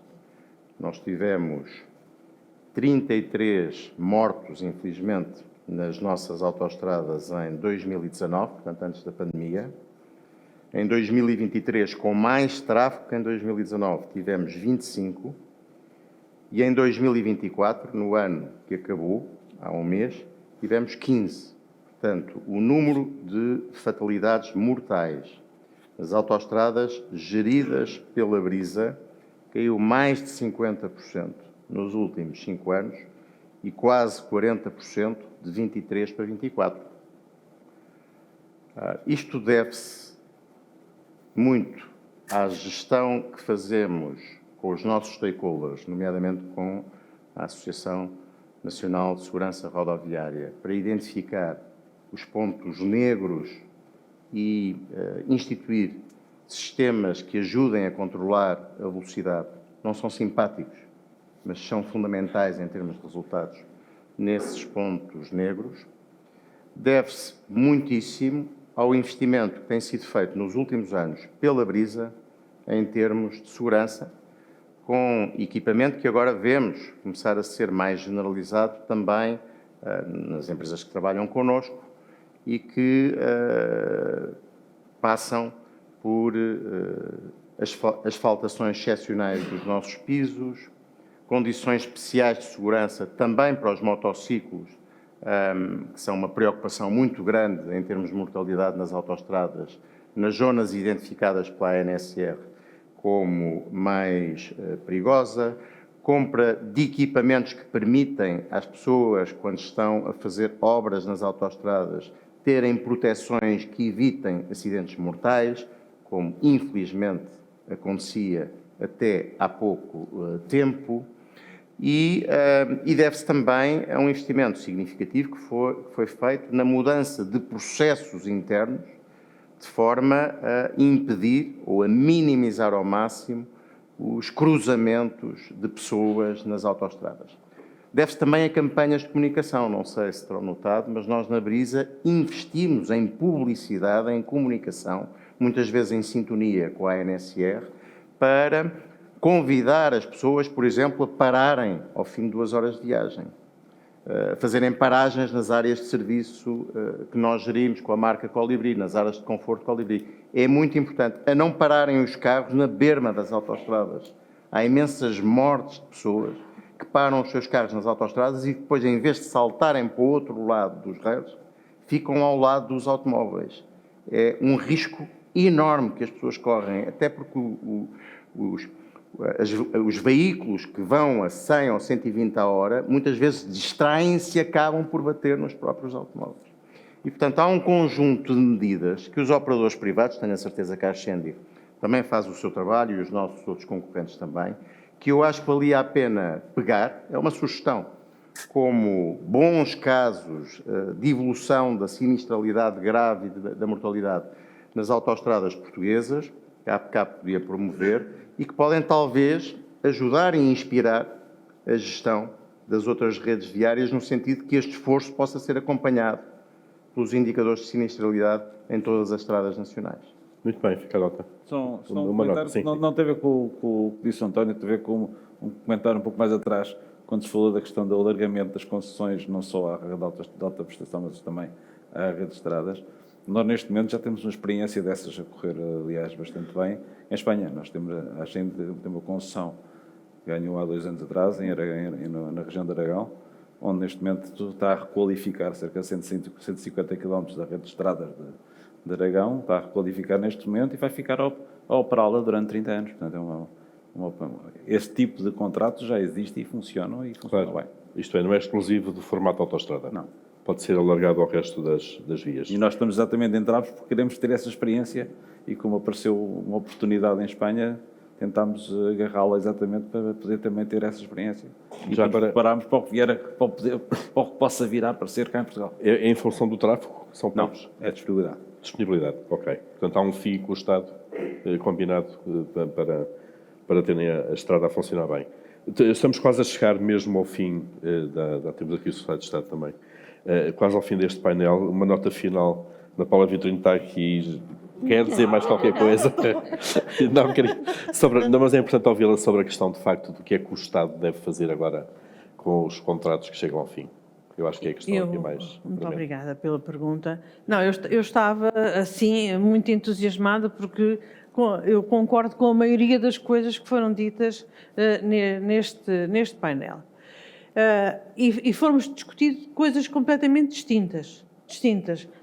Que futuro para contratos, qual é a abrangência desses contratos, se aumentamos a componente pública ou não aumentamos a componente pública, se é fácil ou não é fácil impor determinadas matérias, que eu acho que aqui também deveríamos chamar de obrigações de serviço público, portanto, ou seja, encarar essas obrigações como obrigações de serviço público e várias coisas que nós, na AMT, julgamos que são importantes, que devem ser feitas. É claro que ao definirmos obrigações, os contratos de segunda geração têm que, de facto, ter maior transparência, têm que promover obrigações de serviço público, têm que ter maior obrigatoriedade de prestação de informação. Tudo isso são modernização de contratos, que é válido para autoestradas ou para qualquer outra coisa neste setor. E isso é fácil de definir, porque, inclusive, todas aquelas matérias que nós falámos nas primeiras rondas, que têm a ver com inovações tecnológicas, com a introdução da digitalização, da inteligência artificial e que hoje em dia já existem soluções, pode não haver em Portugal, mas há outros exemplos e o benchmarking diz-nos que tudo aquilo que nós pensarmos aqui já existem soluções na Europa e noutras partes do mundo. Portanto, isso é uma solução, todos nós temos, o poder político tem à sua disposição tecnologias para fazer obrigações de serviço público conforme entender. E, portanto, isso é uma questão que diria que não é separável, mas que é uma evolução que tem a ver com o objeto do contrato e com as obrigações que vêm do contrato. E o financiamento também é outro tipo de discussão, mas que, obviamente, que o financiamento tem que envolver quem utiliza, quem beneficia e tem que, no caso da rede viária, seja ela autoestradas, se não, tem que diminuir o envolvimento do Estado. Eu julgo que isso também terá que ser um grande objetivo. Agora, quem faz? Nós já não estamos aqui a falar de concessões dadas a consórcios que sejam grandes construtores, estamos a falar de outra geração. O pensamento subjacente às concessões aqui há uns anos atrás era diferente. Era diferente porque nós tínhamos, aliás, a começar pela composição dos consórcios que iam a concurso. Sempre com construtoras, porque era preciso fazer a obra. Sempre com construtoras, agora também é preciso fazer, mas era uma perspectiva de manutenção, não é o core. O core não é a construção de novas vias, o core será a manutenção, a segurança, portanto, tudo isso numa perspectiva diferente. E por isso, nós temos que, quando pensamos qual é a solução, evidentemente que toda a avaliação que tem a ser feita tem ali o comparador público. E o comparador público aqui é a nossa estimada Infraestruturas de Portugal. Pronto, tudo bem. Agora, isso também já é uma matéria em que o pensamento também já evoluiu. Porque uma coisa é discutir ou a venda ou a concessão. E isso, a venda, eu acho que se isto são infraestruturas, são monopólios, são infraestruturas fundamentais para o país e que há pouco não percebi bem se o António estava a defender a privatização ou não destas matérias, fui eu que entendi mal. Pronto, definitivamente a privatização tem que estar de lado. Agora, a IP deve ser tida como o comparador público em qualquer avaliação que seja feita. Agora, e também, nós não podemos deitar fora todo o know-how que foi sendo acumulado neste sistema. Neste sistema tem estes atores agora e pode ter outros, por uma questão de defesa da concorrência. Ainda que alguns concessionários possam suceder a si próprios. Mas não é isso que está em causa. Tem que ser encarado, esta mudança tem que ser encarada como um momento de concorrência. Na perspectiva da AMT, deve haver concorrência, mas não é concorrência entre o Estado e os privados, não é nesta dialética. Entre privados também. É concorrência entre privados. Entre operadores. Exatamente. Ou seja, não faz sentido criarmos um monstro dentro do Estado que seja preparar uma IP para fazer o que faz e mais não sei quantas vezes aquilo que faz. Isso é criar um monstro dentro do Estado. Também já houve eu via aquela direção-geral que fazia também a construção era... Não, mas antes do INIR, estamos a falar antes do INIR, também já o Estado construía tudo diretamente. Até tinha cantoneiros, enfim, o Estado tinha essas... Portanto, isso já não faz sentido. Não faz sentido nós estarmos a transformar a IP naquilo que não deve ser. Certo. E persistir num modelo em que o Estado faz tudo, o Estado constrói, o Estado mantém, o Estado opera. Não é, isso é um modelo do passado. Nós temos que introduzir transparência, obrigações de serviço público e temos que introduzir a concorrência. E isso faz-se no final das concessões. E no início com novos concursos. E no início novos concursos. É uma questão de eficiência económica. Agora, há outra coisa que também nós temos que contemplar. É que para terminar, por favor. Para terminar, não se trata só de autoestradas, trata-se de rede viária.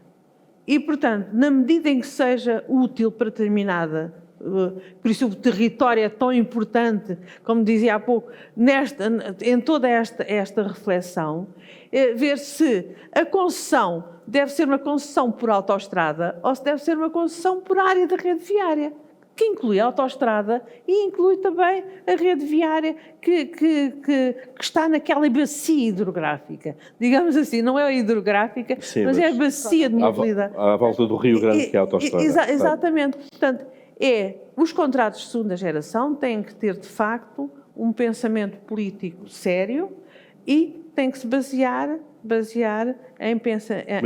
em soluções técnicas sólidas, consistentes, transparentes. E nós, a AMT, como sempre, estaremos presentes nessa discussão e disponível para apoiar esta análise. Muito bem, muito obrigado a todos. Penso que termina bem assim a nossa conversa, com vários pontos de vista, vários pontos que tocamos. Obrigado a todos pelo vosso empenho e pela forma como transmitiram aquilo que é o vosso conhecimento desta área. Obrigado. Muito obrigada. Obrigado.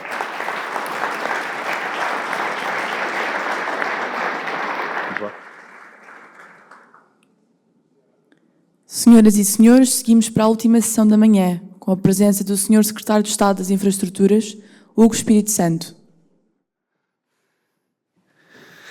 Muito bem. Santíssimo Sr. Presidente da APCAP, meu caro Manel, e em si todos os membros dos Conselhos de Administração dos membros da APCAP e dos associados da APCAP, Excelentíssima Sra. Presidente da AMT, Excelentíssimo Sr. Presidente do IMT, a Excelentíssima Senhora Vice-Presidente da IP, a Senhora Vice-Presidente da ANSR, minhas senhoras, meus senhores.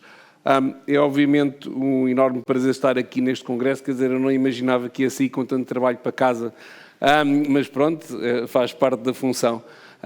Mas é um prazer de facto estar aqui, desde logo para reconhecer o papel que os associados da APCAP tiveram e têm no desenvolvimento de uma rede viária de elevada qualidade, como aquela que nós temos hoje em Portugal.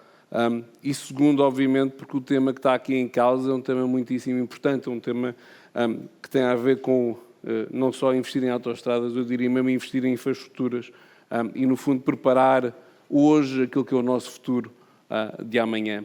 E, portanto, dá-me em particular satisfação de poder estar e partilhar algumas ideias convosco. E eu começava exatamente com esta dimensão dos investimentos nas infraestruturas.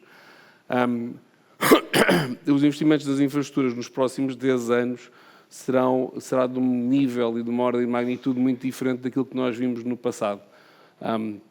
Já falámos todos certamente do aeroporto. O novo aeroporto é um investimento de, como agora sabem, de 8,5 mil milhões, ao qual acresce tudo aquilo que tem para fazer.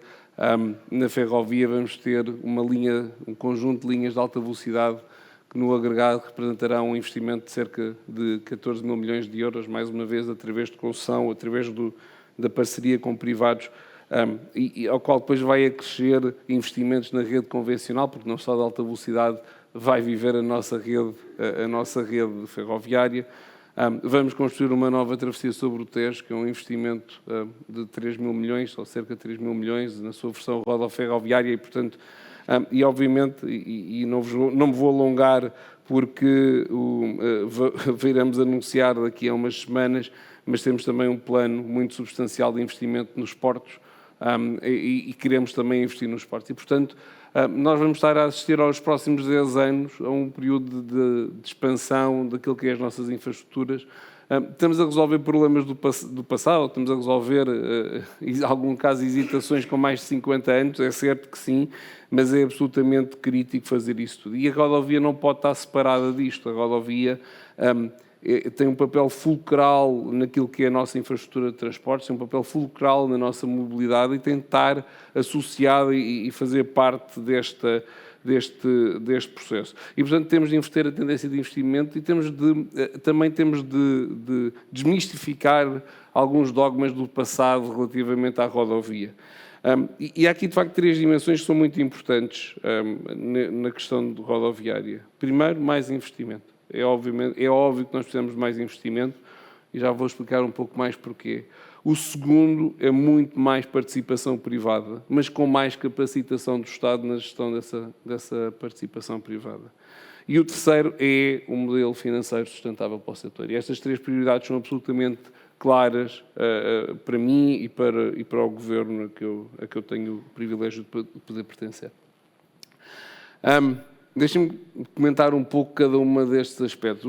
Sobre o tema do investimento rodoviário, a verdade é que quando eu olho para o investimento rodoviário, ele é um bocadinho a variável de fecho dos orçamentos geral do Estado, ou parece quase uma variável de fecho. Nós vivemos até 2010 décadas de algum investimento, e depois vivemos 10, 15 anos de contenção brutal neste aspecto, e que não faz sentido. Aliás, falava-se disto há pouco, a rodovia não se constrói e fica lá para sempre, ela precisa de ser mantida, ela precisa de haver investimento. E, portanto, todo o investimento que foi feito no passado foi absolutamente essencial para reduzir as assimetrias regionais, para nos aproximar, para assegurar maior coesão territorial, para incentivar a economia e, portanto, esses últimos 15 anos, de facto, este desinvestimento não faz sentido. E, portanto, o primeiro tema é começar a endereçar isto. A IP, de facto, vai investir já este ano cerca de 400 milhões de euros, é 67% acima do ano passado e, portanto, estamos a fazer, de facto, um movimento muito forte de investimento. Nos próximos 3 anos serão cerca de 2 mil milhões de investimentos rodoviários entre manutenção, expansão, requalificação e, portanto, há, obviamente, enfim, estamos a fazer aquilo que achamos que é importante fazer, mas há muito mais. Sabemos que temos de materializar projetos rodoviários que são complementares a tudo aquilo que eu vos expliquei. Nós vamos ter um novo aeroporto que vai precisar de uma autoestrada, enfim, que vai ser negociada com a Brisa, mas vai precisar de muito mais, vai precisar de vários tipos de estradas, vai ser preciso de estradas para a construção do aeroporto, para depois do aeroporto. Vamos fazer este investimento nos portos, precisamos de ser capazes de ter ligações fluídas a todos os nossos portos nacionais, não só ferroviárias, que é muito importante, mas também rodoviárias. E, portanto, esta ligação é muito importante. Segundo, a intermodalidade. Nós não vivemos, a rodovia não vive dissociada do resto dos meios de transporte. E nós não podemos achar, porque construímos uma rede de alta velocidade e investimos na rede convencional ferroviária, que isto resolve, por artes mágicas, o nosso problema. Quer dizer, nós precisamos de ligar, nós precisamos de trazer os passageiros para o comboio e, na verdade, eles vão, de facto, pela rodovia. E, portanto, nós precisamos de fazer esse investimento na intermodalidade. Eu falei de passageiros, podia também ter falado de carga. Temos de continuar a resolver algumas situações crónicas de estrangulamentos, nomeadamente em contexto urbano. Eu acho que temos falado muito da... Perdão, temos falado muito da VCI, mas há outras situações. O Presidente da Brisa falou, e bem, da A5, e, portanto, nós temos de resolver. Nós temos, de facto, de resolver algumas destes estrangulamentos em contexto urbano, até para conseguirmos que se desenvolva o transporte público, porque, caso contrário, não vai acontecer. Temos de continuar a concretizar os missing links, ainda há zonas, sobretudo zonas rurais, zonas do interior, que não estão feitas, e temos de ter mais segurança, obviamente, temos de continuar, é verdade, aquilo que se estava a falar. Nós tivemos nos últimos anos um aumento da sinistralidade rodoviária, que no fundo inverte uma tendência muito positiva do passado, e portanto temos de refletir sobre isso e temos de ser capazes de investir nisso. E portanto, sim, precisamos de mais investimento e que no fundo obriga-nos também a ser criteriosos.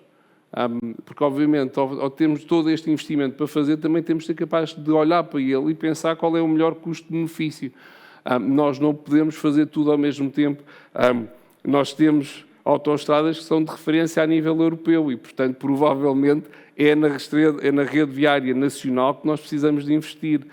É na rede viária, se calhar sim, como dizia a engenheira Ana Paula Vitorino, olhando para outros modelos de concessão, porque nós, de facto, temos debilidades sérias em certas rodovias nacionais, e já nem falo, obviamente, da rede viária municipal, que ela própria também tem problemas sérios. E, portanto, no fundo, vamos ter de fazer aqui uma seleção, temos de olhar para isto numa lógica de custo-benefício e pensar bem e de forma clara. E, por isso, uma das coisas que iremos fazer nos próximos meses é também anunciar quais é que são as nossas prioridades rodoviárias e fazer uma resolução que vai, no fundo, determinar aquilo que entendemos que são, nestas várias dimensões, aquilo que são os projetos críticos e essenciais para serem prosseguidos, que incluem, obviamente, projetos que já estão bastante avançados, incluem projetos novos, incluem requalificações, incluem vários tipos de projetos,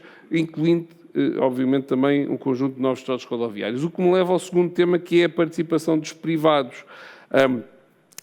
Sem privatização, engenheira Ana Paula Vitorino, que não é esse, obviamente, o caso, mas nós temos de acabar com o dogma das PPPs, nós temos de ser capazes. O modelo de concessões foi um modelo que funcionou extremamente bem em Portugal no passado. E, portanto, nós não podemos simplesmente abandoná-lo. Nós temos de voltar a ele, temos de ser capazes de olhar para aquilo que nós queremos fazer e definir. A TTT vai ser, obviamente, em modelo de concessão, não faria outro sentido que não o fosse.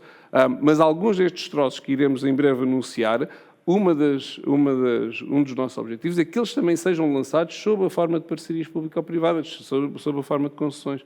Troços que tenham a escala adequada, que tenham, enfim, o princípio, meio e fim, que sejam em 2x2, todos eles que tenham um conjunto de condições que permitam fazer isso. E, portanto, como vos digo, não podemos ficar presos a fantasmas do passado, temos de ser capazes de avançar para estes modelos. E, aliás, falávamos disto há pouco, eu no outro dia relia o contrato de concessão da Infraestruturas de Portugal, que diz explicitamente que a expansão e o desenvolvimento de novas redes viárias deve ser feito sob a forma de concessão. Portanto, não é uma novidade. Nós estamos, no fundo, a seguir aquilo que foi a indicação do Estado quando decidiu fazer a concessão da rede viária nacional à AIP. Agora, nós também, para que isto funcione, nós precisamos de ter em conta alguns princípios. O primeiro é previsibilidade nos investimentos, porque, obviamente, os players privados que queiram fazer isso têm de saber que há aqui uma capacidade e uma certa previsibilidade. Eu acho que existe, aliás, tudo aquilo que eu tenho vindo a falar mostra que há. Nós precisamos ter estabilidade, não podemos ter disrupções. Obviamente, a abolição das portagens é um péssimo exemplo sobre o que não deveria acontecer do ponto de vista da relação entre o Estado e os privados e, portanto, temos de ter estabilidade, tem de haver o conforto para os privados que sabem que é o que podem contar. temos de repensar a questão do risco, ou seja, nós temos de os modelos de concessões são, no fundo, modelos de gestão do risco, e nós temos de, no novo contexto, ser capazes de pensar como é que conseguimos ter modelos mais equilibrados, sobretudo para a gestão de casos mais extremos, como é que conseguimos para fazer muito mais partilha de downside e de upside para garantir que, de facto, o modelo é o mais robusto e do ponto de vista do Estado, o mais competitivo, obviamente. Temos, de facto, de manter o ênfase na concorrência pelas concessões iniciais e no final das concessões. Ou seja, a concessão é, por definição, e a Presidente da AMT falou disso, é um monopólio natural e é um bem do Estado. E, portanto, nós temos de garantir que, quando existem estes momentos, nós conseguimos gerar concorrência neste processo. E, portanto, a prorrogação não pode ser a norma. Sim, há situações que vão ser necessárias e não haja dúvida disso, mas temos de ter este ênfase na concorrência nos processos de concessões iniciais ou no final das concessões. E também temos que continuar a trabalhar e inovar nas fontes de financiamento. Aliás, eu não deixaria de refletir até o papel do BEI neste contexto. Eu acho que o BEI hoje em dia tem um mandato que está demasiado limitado. Eu acho que não interpreta bem aquilo que é o seu mandato ambiental, não interpreta bem aquilo que deve ser que vai ser o futuro, e, portanto, acho que nós devíamos também incentivar algumas destas fontes de financiamento. E por maioria de razão, precisamos de um Estado mais capacitado, porque nós nós queremos ser capazes de gerir variedíssimos contratos de concessão, temos de ter um Estado que é capacitado para isso. Na IP, no IMT, na AMT, nós precisamos de pessoas capazes do nosso lado para sermos parceiros dos privados, mas parceiros com exigência, porque assim é a forma que as parcerias vão ter sucesso para o futuro. Por último, não gostava de deixar de falar sobre, de facto, a sustentabilidade do setor e do financiamento do setor. Enfim, eu não vou... Falámos muito disso e, obviamente, está claro que tem de ser mais estudado, mas eu não queria deixar de focar em alguns aspectos. Primeiro, já falei disto, a isenção de portagens é, de facto, um movimento muito preocupante. Aliás, não é pelas escalas que foram isentas, é por todas aquelas desde então já nos pediram para isentar.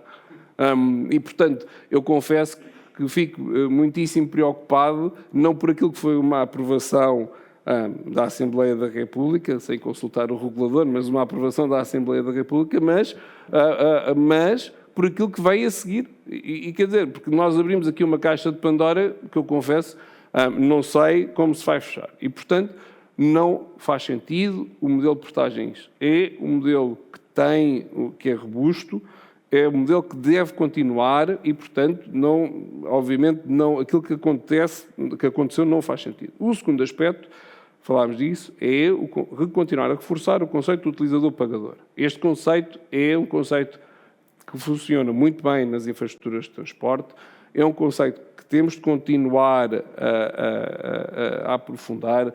Não podemos achar que, de alguma forma, é o Orçamento Geral do Estado que tem de fazer este investimento, não dá os incentivos corretos e, portanto, continuar a aprofundar esta dimensão.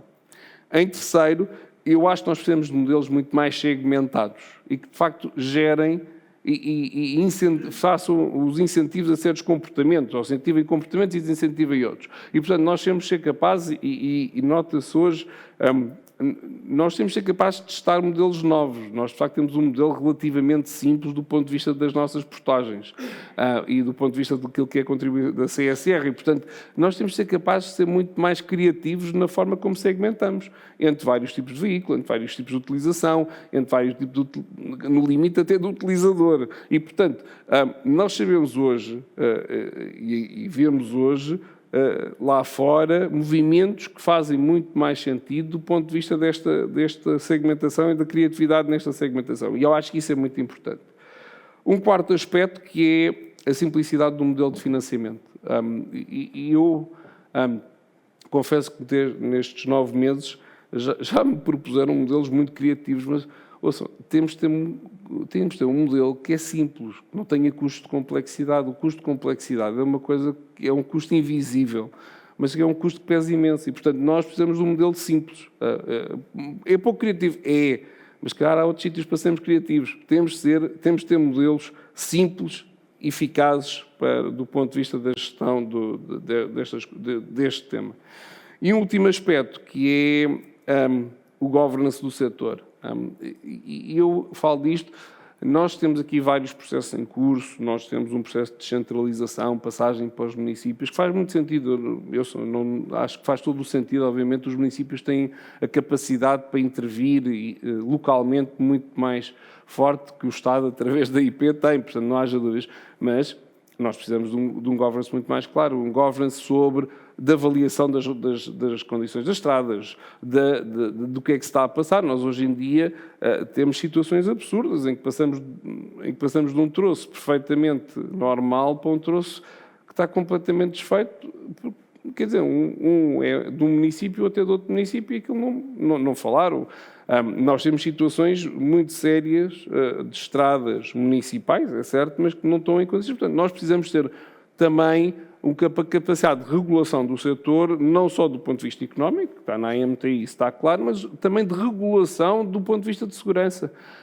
E esta dimensão é importante. Nós temos que repensar, de facto, se a IP é o recipiente natural de todas as concessões que estão atualmente no IMT. Quer dizer, de facto, tornaria a IP um monstro e, portanto, nós temos que repensar qual é o sentido de fazer isso e qual é que seria a entidade do Estado mais bem capacitada para gerir os contratos de concessão. E, portanto, nós precisamos fazer esta reflexão de governance também como parte deste modelo, ou seja, o modelo de financiamento não se termina em si mesmo, é também uma reflexão sobre o governance. E, portanto, aquilo que eu tenho vindo a falar é de lançar este ano um estudo aprofundado sobre modelos de financiamento e governance. Eu falei aqui com o meu amigo João Caetano sobre este assunto, para ele liderar o tema. Obviamente a AMT tem de estar muito próxima, a APCAP também.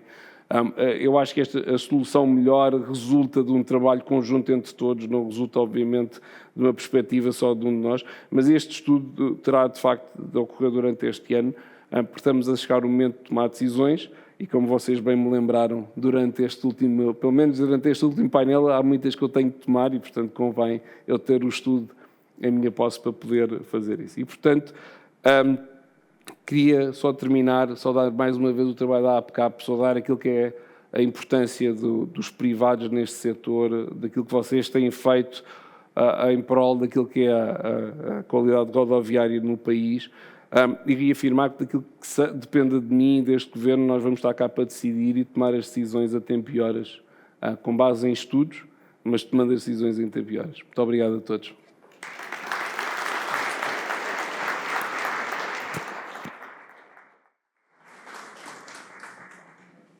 Muito obrigada a todos pela presença esta manhã. Seguimos agora para o almoço no pavilhão exterior. Marcamos encontro para a sessão da tarde, pelas 14 horas. Caso esteja a chover, temos chapéus de chuva com os hospedeiros. Até já!